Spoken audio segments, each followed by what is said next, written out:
प्रत्येक सोमवार सेहतनामा कार्यक्रम में हम आपको सुनवाते हैं सेहत से जुड़ी समस्याएं और उनके निदान पर विशेषज्ञों से बातचीत।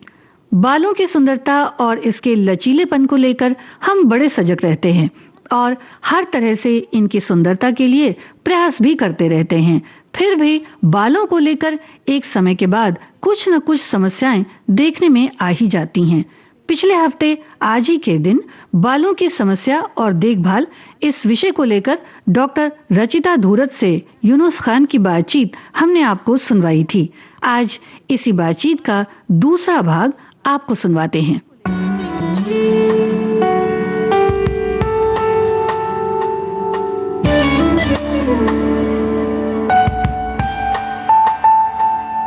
अच्छा, मुझे ये बताइए कि कई पुरुषों में जो बालों की समस्या वो दो तरह से होती हैं। एक तो ये कि बाल पीछे की तरफ सरकते चले जाते हैं और ये माथा जो है वो बड़ा होता चला जाता है। दूसरा, जिसको हम हिंदी में चांद निकलना कहते हैं, बेल्डनेस आती है बीच के हिस्से में। इन दोनों को रोका जा सकता है? इनका कोई उपाय है? या ये जेनेटिक है और ये खानदानी चीजें हैं तो इसको टाला नहीं जा सकता? एक भ्रम है लोगों में। अच्छा, कि जेनेटिक है तो ट्रीटमेंट नहीं है। ये भ्रम। अगर मैं कहूँ कि डायबिटीज भी जेनेटिक है तो ट्रीटमेंट मत लीजिए। हो सकता है? नहीं हो सकता है, मुश्किल हो जाएगी। तो जरूरी समझना है कि जेनेटिक बीमारियां जो होती है, साइंस ने इतना रिसर्च कर लिया कि उसमें ट्रीटमेंट लाई हुई है। ओके। और हमने ऐसे ट्रीटमेंट देखे हुए हैं कि जिसको रिस्पॉन्स काफी तरह से होता है। सिर्फ ट्रीटमेंट का तरीका अलग अलग है। स्टेज 1, स्टेज 2, अलग अलग स्टेजेस में हमको ट्रीटमेंट देनी होती है। तो चांद निकला है, शायद मेडिकल लाइन इतनी इंप्रूवमेंट नहीं हो, उससे फर्क नहीं गिरेगा क्योंकि बहुत बड़ा चांद है। बहुत बड़ा चांद है। सिर पर बहुत बड़ा चांद है। तो उसके लिए हेयर ट्रांसप्लांट है। जी जी जी, ओके। उसके लिए हेयर ट्रांसप्लांट है। उसकी भी बात हम आगे चलकर करने वाले हैं कि हेयर ट्रांसप्लांट जो है वो क्या है, उसकी बात आगे करते हैं। तो ये टाला जा सकता है, मतलब ये कि अगर कोई खानदानी मामला भी है, जेनेटिक मामला भी है, तो भी डॉक्टर के पास जाएं। क्योंकि ट्रीटमेंट है, रिसर्च ने ट्रीटमेंट निकाली है उस पर। जी, आपको लेना या नहीं लेना आपका डिसीजन है। राइट, बिल्कुल। अच्छा, ये जो चारों तरफ बड़े सजीले विज्ञापन आते हैं, इसमें लहराते हुए बाल नजर आते हैं और ये शैम्पू लगाने से बाल चमकीले, और वो कमाल कमाल के वर्ड्स का इस्तेमाल है जो हम यहाँ नहीं दोहराना चाहेंगे। तो उससे विज्ञापन करते हैं। विज्ञापन का काम ही है कि आप देख के थक हो जाओ। हाँ, कि ये रिचनेस आती है, फलाना अलग अलग टेक्निकल चीजें बताई जाती हैं कि ये विटामिन से भरपूर है और ये दादी नानी के नुस्खों से भरपूर है। क्या कोई शैम्पू सचमुच में बालों का भला करता है, या बिना सोचे समझे शैम्पू का इस्तेमाल करने का मतलब है कि उल्टा असर हो जाएगा? मैं उल्टा नहीं बता सकूंगी कि उल्टा असर होगा। शैम्पू बहुत माइल्ड तरीके से स्लोली काम करता है। It's a supportive. जैसे कुछ शैम्पू जो है कि हमारा स्काल्प का इकोसिस्टम होता है, हमारे स्काल्प पर कुछ ऑर्गेनिजम्स होते हैं जो हमारे स्काल्प को हेल्दी बनाते हैं और हेयर को हेल्दी बनाते हैं। जब गंजापन आता है तो इसका जो ये है सपोर्टिवनेस या इकोसिस्टम गड़बड़ हो जाती है। तो कुछ शैम्पू ये है, इंग्रेडिएंट्स जो शैम्पू में होते हैं ये बालों के इकोसिस्टम को रेस्टोर करने का काम करते हैं स्लोली। पर कुछ शैम्पू ऐसे, अब कोई हार्श शैम्पू आजकल तो नहीं लगाता है, अच्छे वाले शैम्पू ही लगाते हैं, लेकिन वो शैम्पू में ये इकोसिस्टम को रेस्टोर करने की कैपेसिटी है या नहीं है आपको नहीं पता चलेगा। जी जी, आपको डॉक्टर ही बता सकेगा कि ये शैम्पू में ये सिस्टम है, आप ये लगाइए। नॉर्मल लोगों को देखना है कि आपका हार्श शैम्पू नहीं लगा। हार्श आप कैसे समझोगे? तो जब झाग ज्यादा होता है, हमारी मेंटालिटी क्या है, झाग ज्यादा है तो अच्छा है। अच्छा है, पर वो ज्यादा झाग वाला शैम्पू आपका स्किन का, हेयर का मॉइस्चर निकाल लेता है पूरा। हो, जो हर धारणा जो है लोकप्रिय धारणा, उसमें आज आप भयानक तोड़फोड़ कर रही हैं। जी, ये क्योंकि हमें तो लगा कि वाह वाह क्या झाग वाला शैम्पू है। आप एडवर्टाइज देखोगे तो झाग वाला शैम्पू से भरपूर ऐसे, और लोगों को लगता है कि लेना चाहिए। जी, तो थोड़ा सावधान रहना चाहिए। जितना ज्यादा झाग उतना ज्यादा तुम्हारा मॉइस्चर चला जाएगा। जी, ये बहुत महत्वपूर्ण है। शैम्पू की फ्रीक्वेंसी क्या हो और उसका सही तरीका क्या है? उसके लिए आपकी लाइफस्टाइल समझना जरूरी है। अगर आप रोज जिम जा रहे हो या पसीना आ रहा है तो आपको रोज करना चाहिए, पर करने के टाइम पर आपको ध्यान देना है कि वो शैम्पू माइल्ड तरीके का हो। ये ऐसा झाग वाला नहीं हो, झाग वाला नहीं चाहिए। अदरवाइज महिलाओं में 2 से 3 बार, पुरुषों में डेली या 3 से 4 बार। अभी जिसको स्केलिंग है, डैंड्रफ है, उसके लिए आप फ्रीक्वेंसी थोड़ी बढ़ानी पड़ती है, अलग टाइप का शैम्पू लेना होता है। और जब भी आप शैम्पू करें और आपके बाल ड्राई होते हैं तो पहले दिन या 1 घंटा पहले आपको ऑयल लगाना जरूरी है। कोकोनट ऑयल से क्या होता है, कोकोनट ऑयल का एक कैपेसिटी है जो हेयर के अंदर के सेल तक जाके रुकता है। तो इससे उसमें से का मॉइस्चर है ना, वो शैम्पू के टाइम पर नहीं निकलता जल्दी से। तो ड्राई नहीं होते हैं। बहुत महत्वपूर्ण बात है ये। और फिर भी आपको लगता है कि ड्राई हो रहे हैं तो कंडीशनर लगाना चाहिए। भले ही आप 2 मिनट के लगाओ, 5 मिनट के लगाओ, लेकिन कंडीशनर लगाइए। पहले वाला कंडीशनर मतलब तुम्हारा ऑयल जो कोकोनट ऑयल है, बाद में वाला कंडीशनर मतलब अभी मार्केट में अच्छे वाले कंडीशनर आते हैं। इसके बावजूद भी आपके बहुत ड्राई है, लस्टरलेस है, तो आपको देखना चाहिए। उसको बोलते हैं हेयर शार्प डिसऑर्डर्स, मतलब आपकी शार्प की क्वालिटी कुछ खराब हो रही है। वो भी जेनेटिक होता है और नॉन जेनेटिक भी होता है। तो वो एक एनालिसिस करके लेना जरूरी होता है। जी, बहुत इंपॉर्टेंट बात आपने बोली है। यहाँ हम एक गाने के लिए रुकते हैं।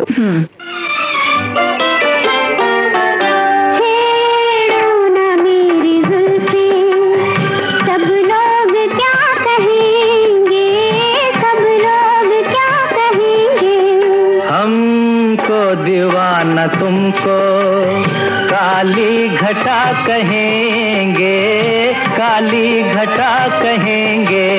छेड़ो ना मेरी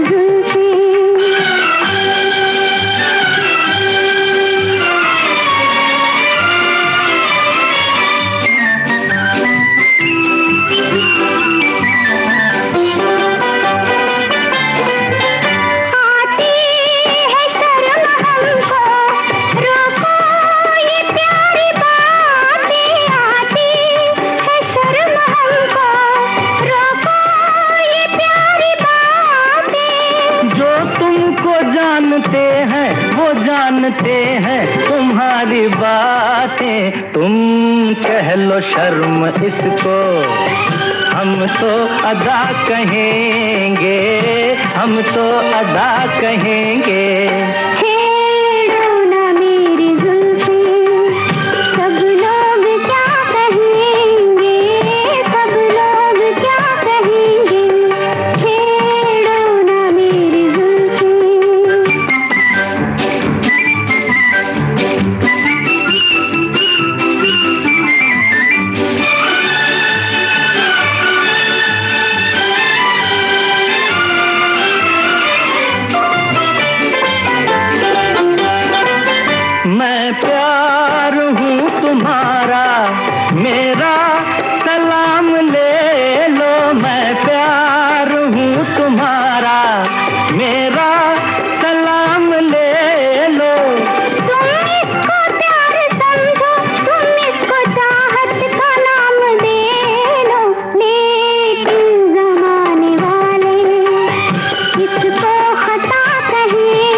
तुमको काली घटा कहेंगे, काली घटा कहेंगे।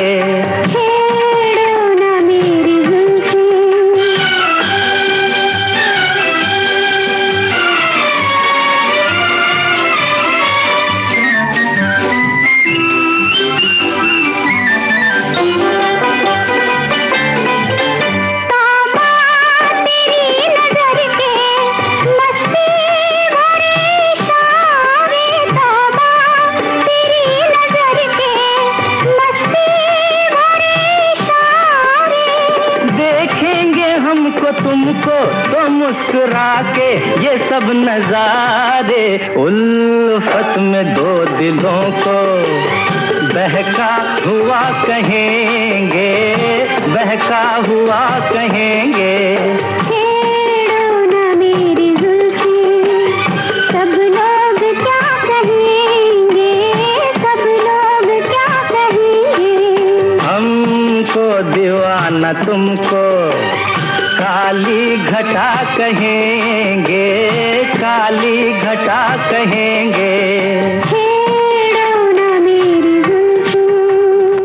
मजेदार ये है कि हम बातें बालों की कर रहे हैं डॉक्टर साहब, और गाने भी जो हैं वो बालों से जुड़े सुनवाते चले जा रहे हैं। आपने कहा कि शैम्पू की फ्रीक्वेंसी की सारी बातें हो गई कि किस तरह से शैम्पू और कंडीशनर का इस्तेमाल करना चाहिए। आपने बड़ी सूझबूझ के साथ नारियल के तेल का जिक्र किया। आज के लड़के या कुछ हद तक लड़कियां भी बालों में तेल लगाने से परहेज करते हैं, क्योंकि रोज बाहर जाना है, वो गंदा दिखेगा, बाल चिपचिपे दिखेंगे।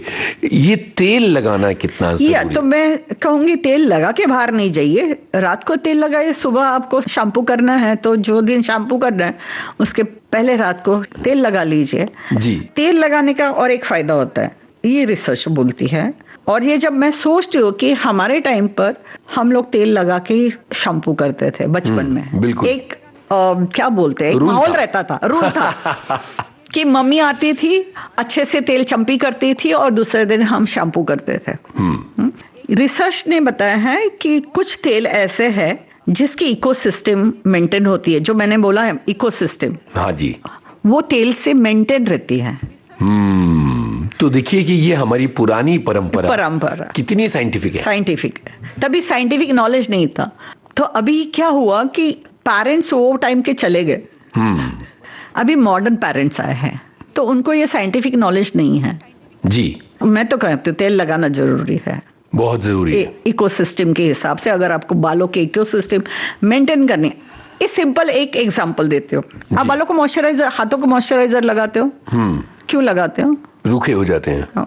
स्काल्प को हम मॉइस्चराइजर क्यों नहीं लगाते? क्योंकि सीबम रहता है अपने बालों में, एक सीबम जो बालों में बहुत ज्यादा रहता है, सीबेसिस ग्लैंड बहुत रहते हैं, तो मॉइस्चर की जरूरत नहीं पड़ती है इसलिए। लेकिन ओवर पीरियड जब हम धूप में जाते हैं, हमारी जब उम्र होती है, तो इसका प्रमाण भी सीबम सिक्रीशन का कम हो जाता है। तो हम रोज नहीं लगा रहे ऑयल, पर बॉडी में हम रोज लगाते हैं स्नान करने के बाद, ड्राई होते हैं। तो कभी कभी सर के बालों को, स्किन को तेल लगाना जरूरी है। ये फ्रीक्वेंसी क्या हो, इसका भी कंफ्यूजन दूर होना चाहिए। हफ्ते में 2 से 3 बार। आप शैम्पू तो हफ्ते में 2 से 3 बार कर ही रहे हो। हाँ, और बहुत चिपचिप नहीं, थोड़ा सा, जैसे आप मॉइस्चराइजर बॉडी को लगा रहे वैसा समझ के लगाइए तेल। जो लोग नहीं लगाते हैं बालों में तेल, चाहे वो अपनी मान्यता की वजह से या फैशन की वजह से या लापरवाही की वजह से, उनके बालों पर क्या असर पड़ता है? देखो, सिर्फ बालों से नहीं, ये बालों का जो इकोसिस्टम सपोर्टिव सिस्टम है। आपका मेन कॉज क्या है? अगर हेयर फॉल का मेन कॉज अलग है, अगर मैंने उसको नहीं ठीक किया तो सिर्फ तेल लगाने से काम नहीं होने वाला जी। वो एक पूरा स्कैल्प और पूरा इकोसिस्टम, होलिस्टिक अप्रोच करना चाहिए जी। बिल्कुल।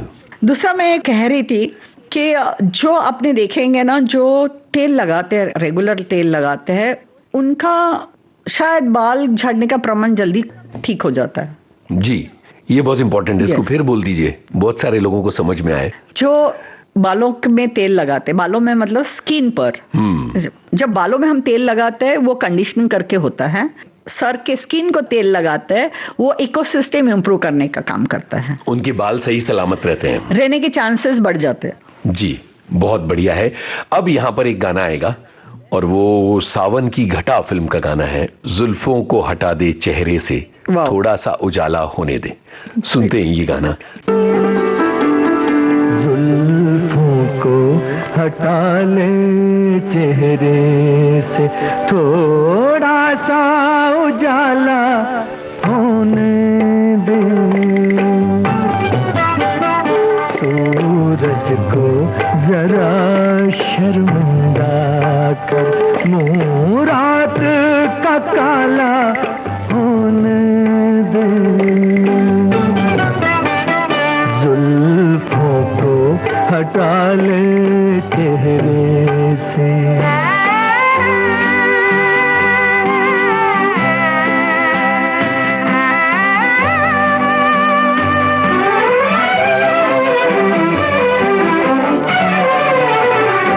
जो मौसम को पता ये तेरी जुल्फ है क्या, चूम ले मांग तेरी झुके सावन की घटा।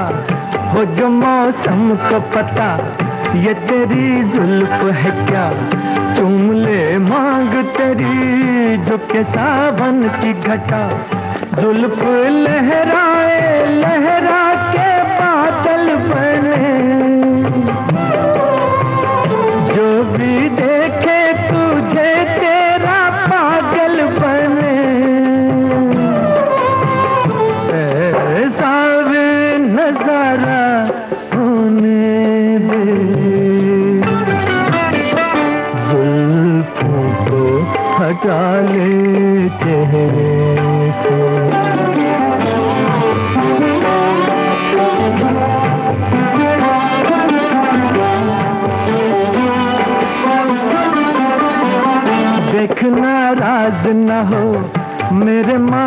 मासूम सनम, मैं कोई गैर नहीं, तेरी आंखों की कसम, देखना राज न हो मेरे मासूम सनम, मैं कोई गैर नहीं, तेरी आंखों की कसम, दे इजाजत के तेरे कदम चूम लूं,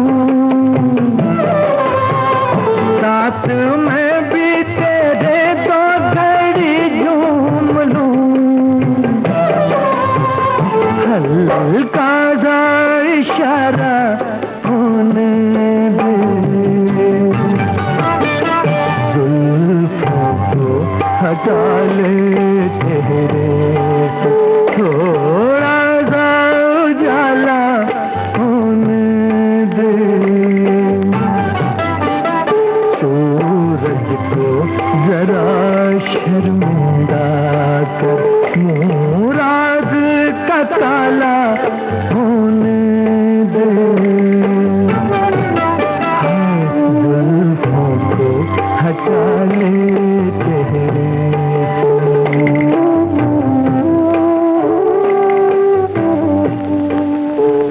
इतने जुल्फों के गाने हम बजा रहे हैं और इतनी इंपॉर्टेंट बातें कर रहे हैं, आपने कई ऐसी पॉपुलर मान्यताओं में तोड़फोड़ कर दी जिनको हम मानते थे कि जैसे झाग वाला शैम्पू, तेल ना लगाना, ये तमाम बातों को लेकर बड़ी उपयोगी जानकारी आपने दी। और बालों को लेकर जो फैशन है, मतलब तरह तरह के कलर्स लगाना, आजकल तो लोग पर्पल और नीला और हरा क्या क्या रंग बालों के कर लेते हैं, वो कितना नुकसानदेह है, अब इस पर आ जाते हैं। पहले आपका बैंक बैलेंस है और आपको खर्चा करना है। हाँ, कितना खर्चा करना चाहते हो ताकि आपका बैंक बैलेंस थोड़ा नेगेटिव में जाए, ये आपको डिसाइड करना है। बहुत ही इंटरेस्टिंग आंसर है ये। मतलब ये जो कलरिंग करते हैं, बहुत जो डार्क कलर अलग तरीका करते हैं, पहले ये नहीं होता था, लेकिन आजकल बहुत ही वो जो बम्बैया शब्द है अतरंगी कलर्स, ये आपका फैशन है जी, पर ये फैशन आएगा आपको नुकसान के साथ आएगा। राइट, आपको चलने वाला है नहीं, आप बोल रहे नहीं, पर किसी को चलने वाला भी हो सकता है जी। आप सोचिए कि नुकसान के साथ आने वाला है, तो ये बैगेज के साथ आएगा। आप तैयार है उसके लिए? Go ahead. बहुत सही बात है। मतलब ये जो लोग तरह तरह के बालों में कलर्स लगाते हैं, चाहे वो गोल्डन कलर्स हों, हाँ, लेकिन क्या होता है, इन लोगों को बहुत ऐसे एक मन में इच्छा होती है, बहुत सारे यंग ट्रेंड के साथ चलना।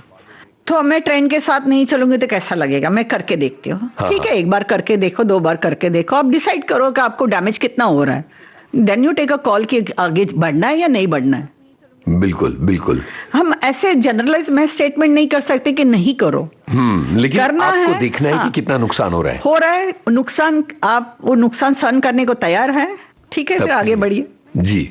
और एक उम्र के बाद, आजकल तो एक उम्र के पहले भी बाल सफेद हो जाते हैं और लोगों को जरूरत पड़ती है बाल काले करने की, और उसमें केमिकल कलर्स का इस्तेमाल कुछ लोग करते हैं जो बाजार में उपलब्ध होते हैं, या आप जाके प्रोफेशनल से लगवाते हैं, और दूसरा तरीका है मेहंदी लगाने का। इन दोनों मुद्दों पर अपनी बात रखिए। हाँ, जो ग्रे होते हैं, जिनके ग्रेइंग जो शुरू होती है 20 साल के पहले, उसको जेनेटिक बैकग्राउंड है जी। उसको रोक सकते हैं, कम कर सकते हैं, कभी कभी रिवर्स भी हो सकता है, पर बहुत ज्यादा नहीं है। कुछ तरह के लोशंस है मार्केट में जिसके रिजल्ट्स हमने देखे हुए हैं, पर इसका 100% नहीं उपयोग होता है। 40-50% इम्प्रूवमेंट होता है लोगों में। और जो उम्र के हिसाब से ग्रे बाल होते हैं, उसको रिवर्स करने का अभी साइंस ने कोई तोड़ नहीं डाला है उसमें। तो उसको आपको कलर करना होता है। अभी कलर कौन सा करें? कलर में बहुत सारे वैरायटीज है, लेकिन एक स्टैंडर्ड कंपनी का जिससे ड्राई नहीं होते हैं और जिसकी एलर्जी नहीं है। कुछ लोगों को डाई की एलर्जी भी होती है, तो उनको वो कलर नहीं सूट होता है, फिर बगैर वो इनग्रे पीपीडी फ्री वाला कलर लेना पड़ता है। आजकल वो एक सेंटेंस बहुत चलता है ना, अमोनिया वाला कलर और अमोनिया फ्री कलर। डैमेज कम हो जाता है जी, क्योंकि ये तो हेयर डाई है। अमोनिया रहेगा तो थोड़े ड्राई होते हैं बाल, डैमेज मतलब ड्राई होते हैं, तो अमोनिया फ्री से ड्राइनेस कम हो जाता है। जैसे ही आप वैसे ही जैसे आपका कलर डाई भी लाइट कलर का होगा, गोल्डन होगा, तो ड्राई बहुत ज्यादा होता है। मेहंदी लोग इसके लिए लगाते हैं कि वो ये कलर डाई से डरते हैं। पर अगर आप देखेंगे कलर डाई इंडस्ट्री इतनी बड़ी है, साइड इफेक्ट्स वाले होने वाले प्रमाण बहुत कम है। बिल्कुल। पर मेहंदी लगाने से ड्राइनेस काफी ज्यादा आता है बालों में। तो इसमें एक फैसला करना पड़ेगा कि इन दोनों में से कौन सी चीज ठीक है। अमोनिया फ्री अच्छे कंपनी का डाई जी, उसके साथ आपको कंडीशनर करिए तो आपके ड्राई नहीं होंगे बाल। तो ये जो डाई करना है कलर डाई, अगर आप ग्रे के लिए करना चाहते हैं तो नुकसान नहीं होता है। हम सभी लोग करते हैं, मैं भी करती हूँ। पर आप बहुत अलग तरह के मतलब रेड वाले कलर करोगे तो आपके बाल ड्राई होते रहेंगे। फिर वो ड्राई बालों को ठीक करने के लिए आप दूसरी प्रोसेस करोगे, तीसरी प्रोसेस करेंगे, तो ये तो विशेष साइकिल चालू रहेगी। बिल्कुल। तो इसलिए समझदारी से चीजों का इस्तेमाल करना जरूरी है। यहाँ पर एक गाने की बारी है।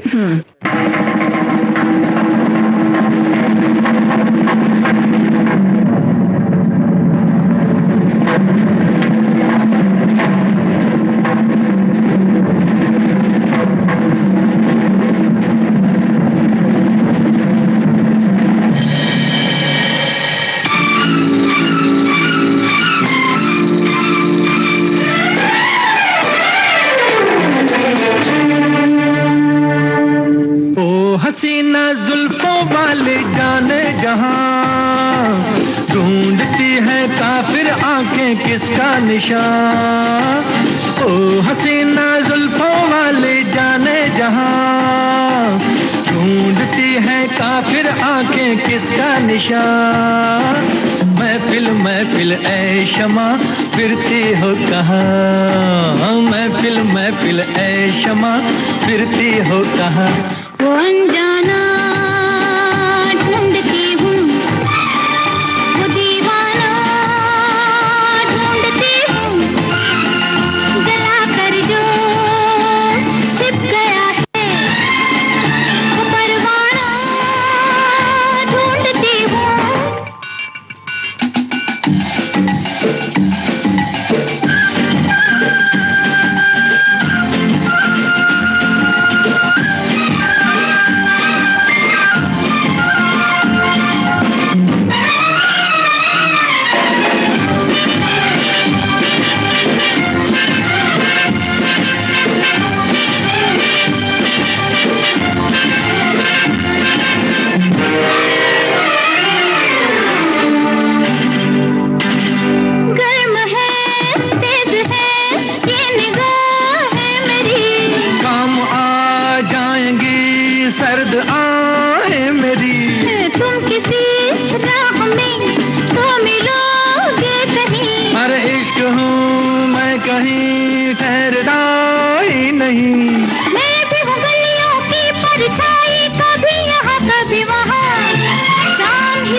हसीना जुल्फों वाली जाने जहां ढूंढती है काफिर आंखें किसका निशान। महफिल महफिल ऐ शमा फिरती हो कहाँ, महफिल महफिल ऐ शमा फिरती हो कहाँ। वो अनजाना ढूंढती हूँ, वो दीवाना ढूंढती हूँ, जला कर जो छिप गया है वो परवाना ढूंढती हूँ।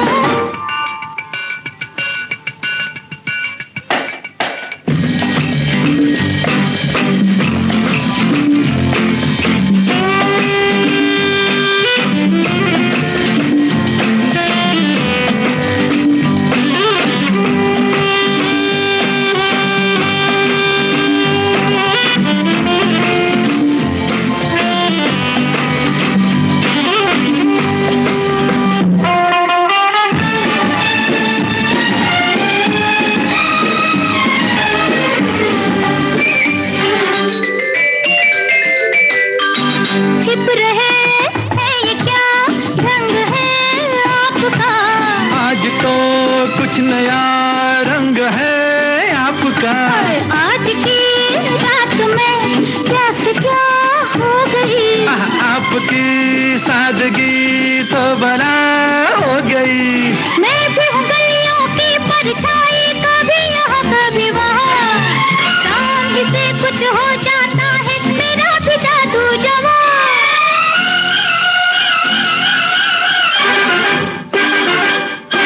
ओ हसीना जुल्फों वाली जाने जहां, ढूंढती है काफिर आंखें किसका निशान। महफिल महफिल ऐ शमा फिरती हो कहाँ, महफिल महफिल ऐ शमा फिरती हो कहाँ। वो अनजाना ढूंढती हूँ, वो दीवाना ढूंढती हूँ, जला कर जो छिप गया है वो परवाना ढूंढती हूँ।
हसीना जुल्फों वाली जाने जहां, ढूंढती है काफिर आंखें किसका निशान। महफिल महफिल ऐ शमा फिरती हो कहाँ, महफिल महफिल ऐ शमा फिरती हो कहाँ। वो अनजाना ढूंढती हूँ, वो दीवाना ढूंढती हूँ, जला कर जो छिप गया है वो परवाना ढूंढती हूँ। ये जो हेयर कलर्स हैं, क्या ये कोई बड़ा नुकसान अचानक कर सकते हैं कि बालों का एकदम बड़ा पैच अचानक गायब हो गया? अगर आपका कलर लो क्वालिटी का है, उसमें इरिटेशन बहुत ज्यादा है, रिएक्शन हो गई आपको, यस, कुछ लोगों को रिएक्शन होती है, इन्फ्लेमेशन हो जाती है, ये रिएक्शन वाली बात हुई तो डेफिनेटली यस। तो इसको लेकर सावधानी की जरूरत है। एक बहुत बड़ी और कॉमन समस्या हर उम्र के लोगों में है, और वो डैंड्रफ की समस्या है, जिसको लेकर भी विज्ञापन इंडस्ट्री बहुत सक्रिय है। डैंड्रफ से जुड़ी भ्रांतियां दूर कीजिए। डैंड्रफ के साथ बहुत लोगों को एक स्टिकी टाइप का डैंड्रफ होता है, किसी लोगों को फ्लेकी टाइप का डैंड्रफ होता है, गिरता रहता है। लोगों में धारणा ऐसी है कि डैंड्रफ हुआ तो मुंह से हुए, ये गलत है, ये गलत है। वो डैंड्रफ फेस पर आता है और फेस में वो अलग है, मुंह से का पैथोजेनेसिस बिल्कुल अलग है और डैंड्रफ का अलग है जी। डैंड्रफ के प्रकार जो होते हैं उसमें आपको समझना चाहिए माइल्ड, मॉडरेट, सीवियर है, क्योंकि उसके हिसाब से ट्रीटमेंट अलग होती है। यहाँ मैं सावधान करना चाहूंगी कि क्लिनिकल प्रैक्टिस में जब हम टेस्ट करते हैं, टेस्ट मतलब हम स्कोप के नीचे देखते हैं, बहुत सारे आधे लोगों को स्काल्प सोरेसिस होता है। ये स्काल्प सोरेसिस अलग बीमारी है जी, या जैसे हमारे बॉडी में सोरेसिस है वैसे एक स्काल्प सोरेसिस एक प्रकार है, उसके बारे में भी बता दीजिए। हाँ, तो ये स्काल्प सोरेसिस हमको टेस्ट करने मतलब ट्राइकोस्कोप से समझ में आती है कि स्काल्प सोरेसिस है या डैंड्रफ है। जो लोगों को डैंड्रफ करके डायग्नोस हुआ, 50% लोगों में स्काल्प सोरेसिस निकला, इसका हमने रिसर्च किया हुआ है। तो स्काल्प सोरेसिस की ट्रीटमेंट अलग है। हालांकि उसको क्योर नहीं है, बट हम बिल्कुल कंट्रोल रख सकते हैं दवा से। दवा भी बहुत सिंपल है, बहुत हार्श दवा नहीं है, पर रिकरेंस इज वेरी कॉमन। तो लोग फ्रस्ट्रेशन में चले जाते हैं, तो उसको कुछ चीजें ऐसी होती है कि रिकरेंट होती रहती है। कंट्रोल करना हमारे, जैसे हम डायबिटीज की दवा लेते हैं, ब्लड प्रेशर की दवा लेते हैं, हम ऐसे बोलते हैं क्या कि मुझे खाना नहीं है, कितने सालों तक मैं खाऊं? ऐसा तो कभी नहीं हो सकता।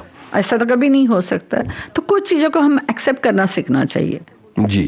कई शैम्पूज इस तरह के विज्ञापन के साथ आते हैं कि वो डैंड्रफ के दुश्मन हैं, क्या ऐसा होता है?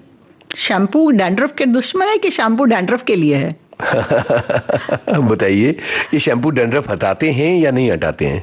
नहीं, कुछ शैम्पू डैंड्रफ हटाते हैं, और बहुत बार कैसे होता है कि सेम तरीके का शैम्पू जब आप इस्तेमाल कर रहे हो और कुछ महीनों के बाद, कुछ दिनों के बाद वो शैम्पू काम करना बंद हो जाता है।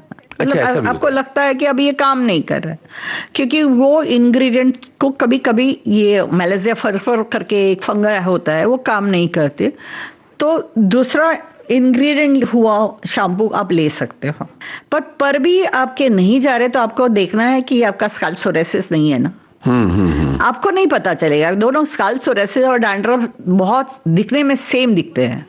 इससे अच्छा मैं मैसेज देना चाहूंगी कि एंटी डैंड्रफ शैम्पू आपने ट्राई किया है जी, आपको फर्क नहीं हो रहा है, तो आपको स्कैल्प सोरियासिस है या नहीं है इसकी जान लीजिए। ओके, उसको आपको टेस्ट करवा लेना हाँ। है।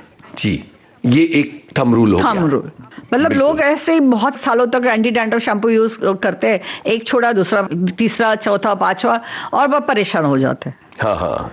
तो आपको देखना है कि आपको स्कैल्प सोरियासिस है कि नहीं है।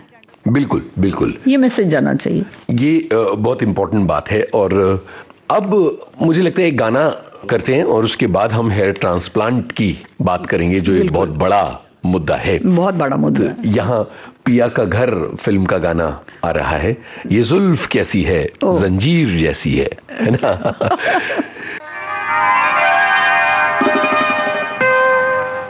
ये जुल्फ कैसी है, जंजीर जैसी है, ये जुल्फ कैसी है, जंजीर जैसी है, वो कैसी होगी जिसकी तस्वीर ऐसी है। ये आँख कैसी है, हर तीर जैसी है, ये आँख कैसी है, हर तीर जैसी है, वो कैसा होगा जिसकी तस्वीर ऐसी है। ये जुल्फ कैसी है, जंजीर जैसी है, वो कैसी होगी जिसकी तस्वीर ऐसी है। वो कैसा होगा जिसकी तस्वीर ऐसी है।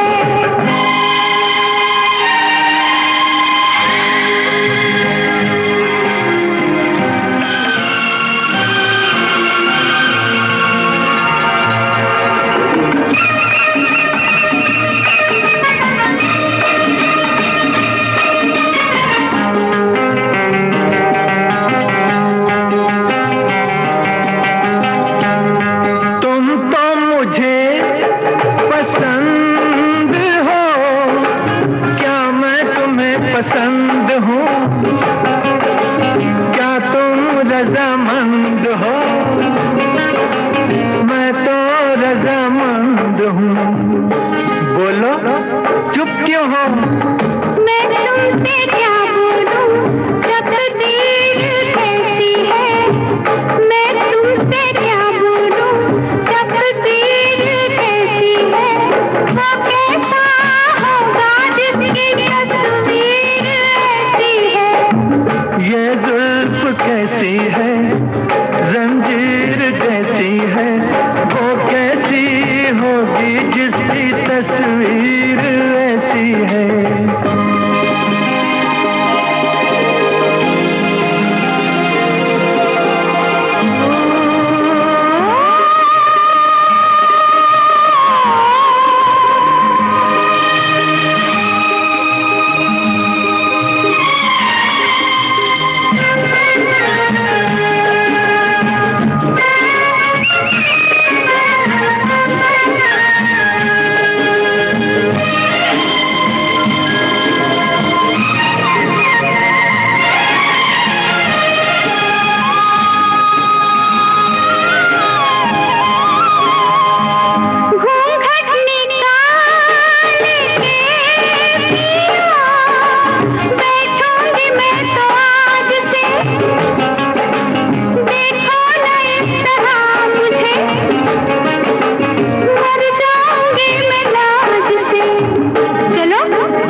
ये ख्वाब कैसा है, ताबीर कैसी है, वो कैसी होगी जिसकी तस्वीर ऐसी है। ये आँख कैसी है, हाय तीर जैसी है, वो कैसा होगा जिसकी तस्वीर ऐसी है, हाय तीर जैसी है, वो कैसा होगा जिसकी तस्वीर ऐसी है। वो कैसी होगी जिसकी तस्वीर ऐसी है।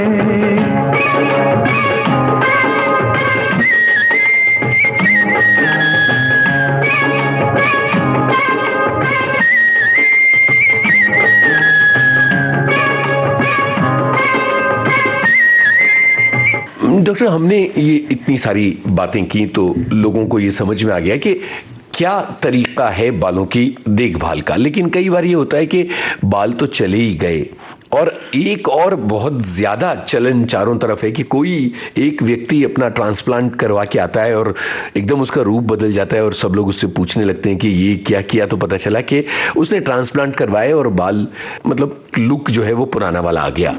ये तरीका क्या जनरलाइज्ड सब लोगों के लिए कारगर है या ये कुछ कुछ लोगों पर काम करता है? सब लोगों पर कारगर के लिए हमें जानना जरूरी है कि उसका अंडरलाइन कॉज क्या है। जी, अगर अंडरलाइन कॉज है एंड्रोजेनिक एलोपेशिया या सिकेट्रिशियल एलोपेशिया बोलते हैं, उसमें हेयर ट्रांसप्लांट सक्सेसफुल होता है। अगर हेयर फॉल का कारण अलग है और आप नहीं जानते हैं और हेयर ट्रांसप्लांट करने से मतलब नहीं है। अभी सेफ्टी के इशू में अगर बात करें तो बहुत बड़ी मतलब हेयर ट्रांसप्लांट ऐसी हो रहा है आजकल कि बहुत सेंटर पर टेक्नीशियंस हेयर ट्रांसप्लांट करते हैं, टेक्नीशियंस एनेस्थीसिया देते हैं। ओहो हो। तो ये गलत बात हो जाती है क्योंकि कॉम्प्लिकेशन जो भी है, ये एक प्रोसीजर है जो लोकल में होती है। जैसे आपके यहाँ हम सूचर करते हैं, समझो आप एक सर्जन से सूचर करवाए या कंपाउंडर से सूचर करना पसंद करोगे? सीधी सी बात है।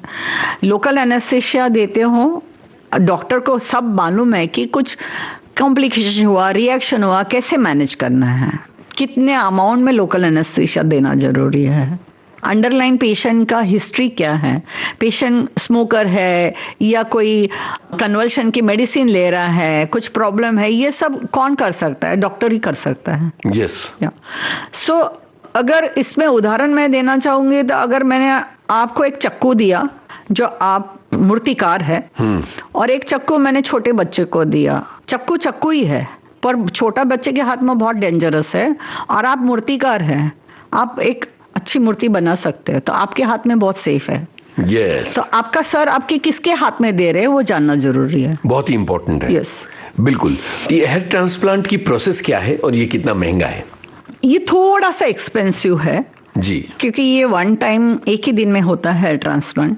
और प्रोसेस ये है कि आपके जो पीछे के बाल होते हैं, मतलब हमारे गर्दन के पीछे के साइड के ऊपर के जो बाल होते हैं वो जल्दी नहीं जाते हैं, मतलब थिन नहीं जल्दी होते हैं, तो वहां से निकाल के रिपोजिशनिंग, बेसिकली वहां से बहुत घने होते, वहां से कुछ प्रमाण से 2000, 3000, 4000 हेयर फॉलिकल्स, मैं हेयर नहीं बोल रही हूँ, हेयर फॉलिकल्स, एक फॉलिकल में शायद 2 भी हेयर हो सकते हैं, 4 भी हो सकते हैं, वो हम जितना एरिया होगा वो हिसाब से गंजे एरिया पर डालते हैं। अभी डालने का तरीका और लगाने का तरीका बताती हूँ। लोकल एनेस्थीसिया में वो रूट्स निकालने पड़ते हैं, तो रूट्स के साथ हेयर होते हैं, साथ में छोटे हेयर होते हैं क्योंकि ट्रिम करना पड़ता है जी।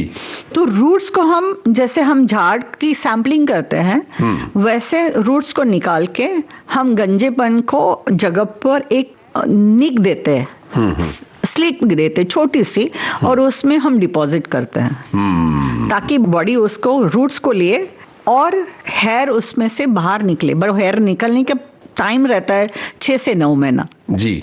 उसके बाद वहां से बाहर, और आप उसको कोम कर सकते हैं, शेप नॉर्मल, मतलब आपके ओरिजिनल बालों की तरह हो जाते हैं, बिल्कुल ओरिजिनल बालों के। पौधे को यहाँ से हटा के वहाँ लगा दिया। जी जी। और आपने कहा कि एक महंगी प्रोसेस है, ये थोड़ी महंगी प्रोसेस होती है। क्या ये फेल्योर भी हो सकती है? फेलियर रेट बहुत कम है जी। अगर अच्छे सर्जन ने किया तो फेलियर रेट बहुत कम है जी। यहाँ हम एक गाने के लिए रुकते हैं।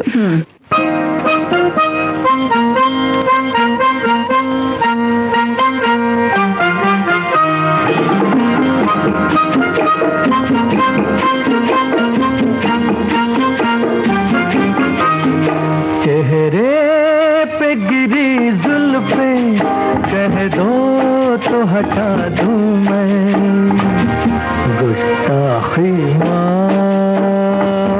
गुस्ताखी माँ।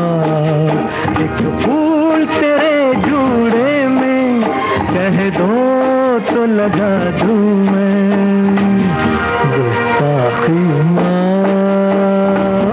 गुस्ताखी माँ।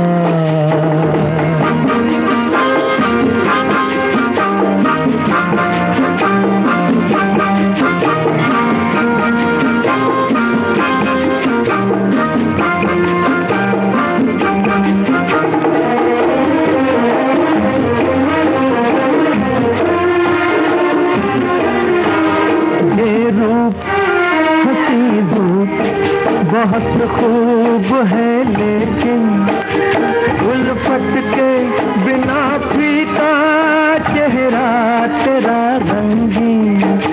ये रूप हंसी धूप बहुत खूब है लेकिन उल्फत के बिना फीका चेहरा तेरा रंगीन।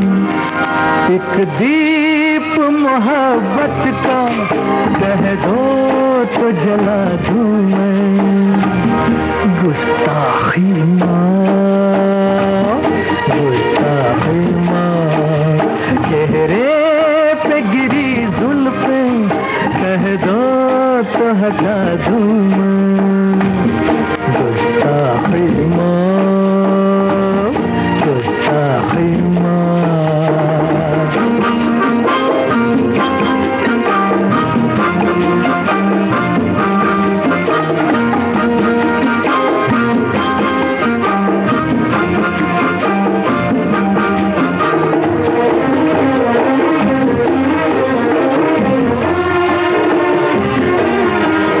सरकार हुआ प्यार खता हमसे हुई है, अब दिल में तुम ही तुम हो ये जान भी तेरी है।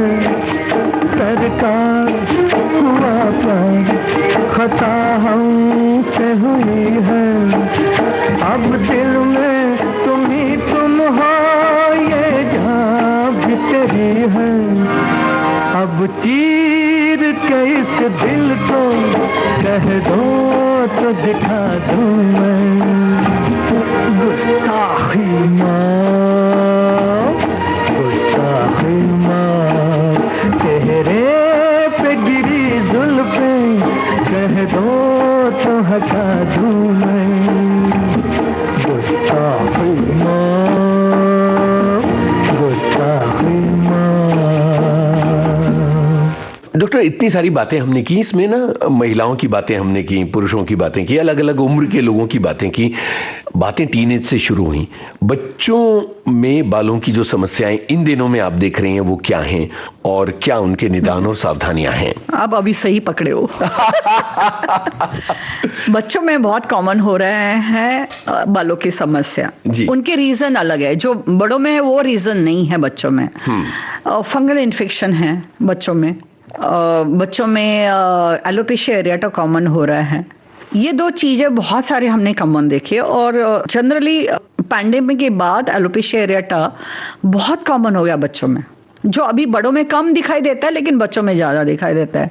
और इसमें छोटे छोटे ऐसे पैचेस, राउंड राउंड पैचेस, बहुत सारे राउंड राउंड पैचेस आते हैं।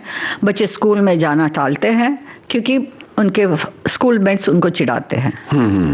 आप कभी भी देखेंगे तो कैप लगाए हुआ कोई बच्चा दिखेगा तो एक तो फंगल इन्फेक्शन होगा उसको, या तो एलोपेशिया एरेटा होगा। ओके।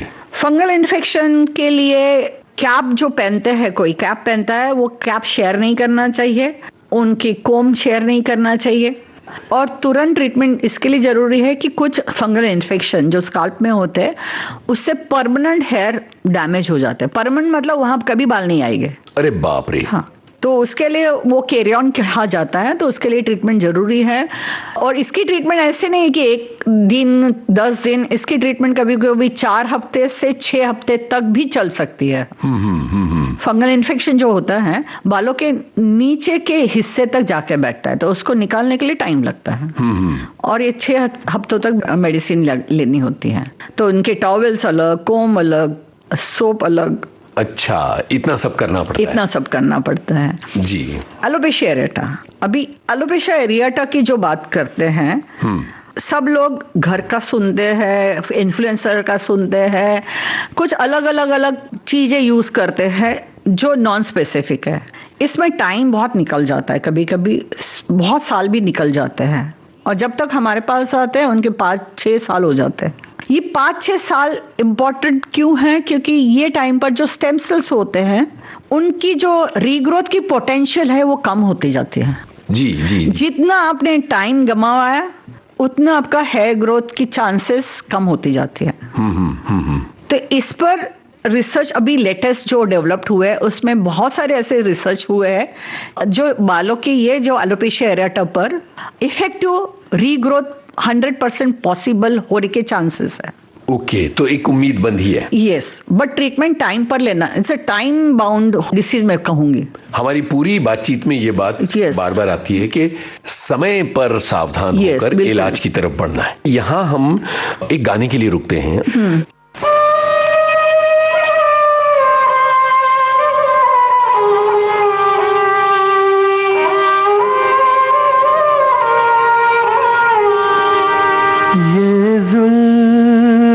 अगर खुल के बिखर जाए तो अच्छा, ये जुल्फ अगर खुल के बिखर जाए तो अच्छा, इस रात की तकदीर संवर जाए तो अच्छा।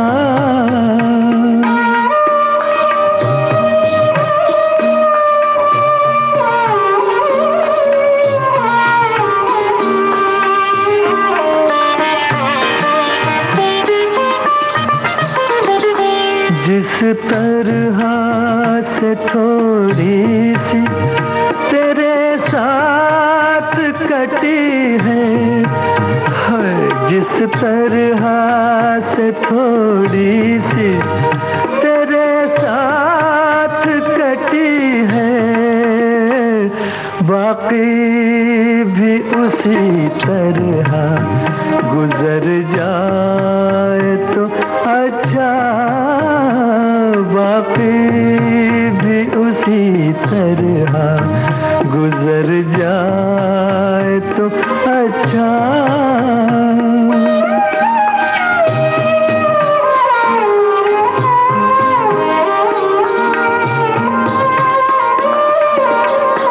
दुनिया की निगाहों में भला क्या है, बुरा क्या, दुनिया की निगाहों में भला क्या है, बुरा क्या, ये बोझ अगर दिल से उतर जाए तो अच्छा, ये बोझ अगर दिल से उतर जाए तो अच्छा।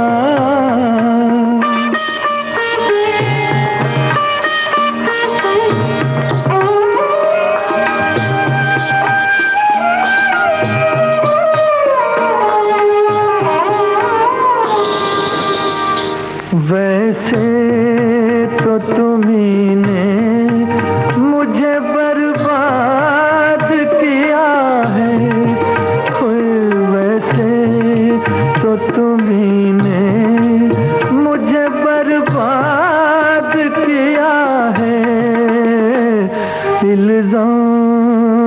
किसी और के सर जाए तो अच्छा,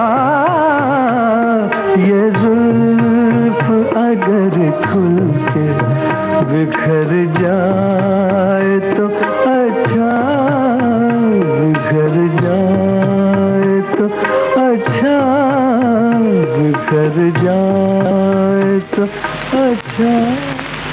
इतनी लंबी बातचीत का जो आखिरी मकाम है, मुझे लगता है कि यहाँ ये बात करनी जरूरी है कि एक अच्छी लाइफस्टाइल में बालों की सामान्य रूप से देखभाल का क्या पैटर्न होना चाहिए। इसमें एक और चीज जोड़ देता हूं कि बदलते हुए मौसमों में भी किस तरह से हम अपनी रूटीन लाइफस्टाइल में बालों की देखभाल करते रहें, क्या आइडियल तरीका है? आपका लाइफस्टाइल के साथ आपका शैम्पू कैसे यूज करते हो, आप कितने कड़ी धूप में जाते, बहुत बार कड़ी धूप में हम प्रोटेक्ट नहीं करते बालों को, तो कड़ी धूप में से भी आपके हेयर फॉल हो सकते हैं बहुत कड़ी धूप में। तो नॉर्मल शैम्पू, अच्छा वाला शैम्पू जो हार्श नहीं हो, बहुत झाग वाला नहीं हो, रूटीनली आपको 2 से 3 बार हफ्ते में करना चाहिए। साथ में अगर ऑयल लगा के करे 1 घंटा पहले या रात को ऑयल लगा के करे तो बेहतर है। खाने में आप ब्रेकफास्ट स्किप नहीं कीजिए, जो अभी आजकल आया ऑटोफेजी और 16-16 घंटे खाते नहीं हैं, उसका असर बालों पर गिरता है। तीसरी बात जो है कि बहुत सारे लोग वेजिटेरियन हैं, तो हमारे इसमें अमाइनो एसिड्स की थोड़ी कमतरता होती है, क्योंकि हमारे वेजिटेबल्स में इतने अमाइनो एसिड्स नहीं होते हैं, तो अमाइनो एसिड लेना जरूरी है। फिर आपका प्रोटीन इंटेक भी, बहुत बार वेजिटेरियन लोगों का प्रोटीन इंटेक एडुकेट नहीं होता है, तो उस पर आपको ध्यान देना जरूरी है। ये नॉर्मल लोगों के लिए बोल रही हूँ जिसके बाल नहीं झड़ रहे हैं जी। जब आपके बाल झड़ते हैं तो क्या कारण है, रीजन क्या है, वो एनालिसिस करना इंपॉर्टेंट है, क्योंकि वो रीजन के हिसाब से ट्रीटमेंट अलग अलग होती है। बिल्कुल। और सोना, नींद, मॉर्निंग से हो गया, अभी शाम का टाइम, शाम को हेवी खाना नहीं खाना है। आप कहेंगे मैं 11 बजे नॉनवेज खा के सोता हूँ, आपके इंटेस्टाइन सोने के टाइम पर आप उसको इंटेस्टाइन को जगा रहे हो, जी जी, तो वो नहीं ठीक है। ओकेशनली ठीक है, पर हर बार डेली होते रहेगा तो नहीं चलेगा। बाहर का आप बहुत सारा चीजें खाते हैं जो प्लास्टिक में आती रहती है, और टेस्ट के लिए एक बार खा लिया ठीक है, पर आपने उसको आदत ही बना लिया तो फिर कैसे होगा। बिल्कुल। तो ये सारी चीजें ये नॉर्मल हेयर को मेंटेन करने के लिए है, बाकी तो फिर बीमारी के लिए तो हम लोग हैं। तो मतलब ये है कि एक तो नॉर्मल जो हमारी एक लाइफस्टाइल को हमको पालन करना है और सावधानियां जरूरी तौर पर रखनी है। डॉक्टर रचिता धुरत, आप विविध भारती के स्टूडियो में आई और इतनी सारी जानकारियां आपने बड़े विस्तार से दी, बहुत बहुत शुक्रिया। धन्यवाद।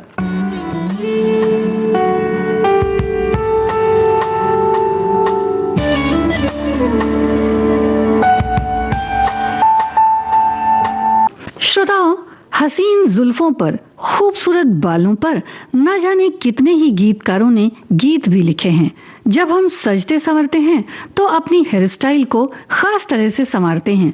बालों के स्वास्थ्य की किस तरह से देखभाल की जाए कि इनकी सुंदरता बनी रहे, तो आज के सेहतनामा में बालों की समस्या और देखभाल, इस विषय पर डॉक्टर रचिता धुरत से यूनुस खान की बातचीत का दूसरा और अंतिम भाग आपने सुना।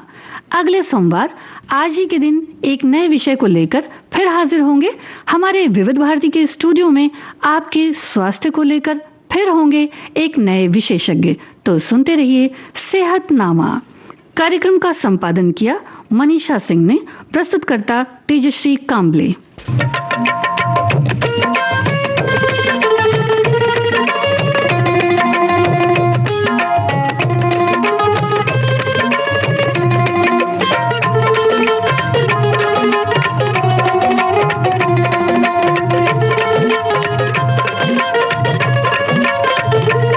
सेहतनामा।